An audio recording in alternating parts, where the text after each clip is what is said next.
જીવને શિવમાં એકાર કરતું મહાપર્વ મહાશિવરાત્રિની ગોહિલવાડમાં ઉજવણી.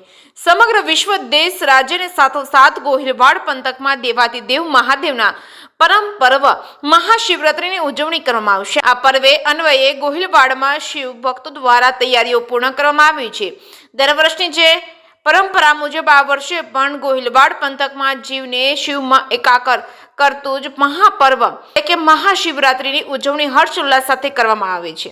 ભાવનગર શહેર ઉપરાંત જિલ્લામાં આવેલા પ્રાચીન અર્વાચીન શિવાલયોમાં વહેલી સવારથી મોડી રાત સુધી શિવભક્તિ પૂજાનો અનેરો લહાવો જોવા મળશે અને રાત્રે લઘુ રુદ્રનું આયોજન કરવામાં આવ્યું છે. વર્ષની જેમ આ વર્ષે પણ મહાશિવરાત્રી અન્વયે શિવાલયોને રંગરોગાન સાથે નયન રમ્ય રોશનીઓથી ઝળહળતા જ કરવામાં આવ્યા હતા. ભાવનગરમાં મહાદેવે કૃષ્ણ શરણે નગરના દેવ તરીકે ઓળખાય છે અને તો સાગરમાં પાંડવ સ્થાપિત ભગવાન નિષ્કલન મહાદેવનો મહિમા નિહાળો છે અને સિંહો ડુંગર માની કોતરો વચ્ચે ભગવાન ગોમતેશ્વર મહાદેવ સ્વયંભૂ પ્રગટ છે. એવી જ રીતે જિલ્લાભરમાં અનેક જગ્યાએ મહાદેવ બિરાજમાન છે. ત્યારે શિવ ભક્તો અલગ અલગ પ્રકારના દ્રવ્યો ઉપરાંત શેરડીનો રસ, દૂધ, દહીં, ઘી, મધ સહિતના પંચામૃત વડે ભગવાન ભોળાનાથનો અભિષેક કરે છે. સ્થળોએ હોમાત્મક શિવ યજ્ઞનું આયોજન કરવામાં આવ્યું છે.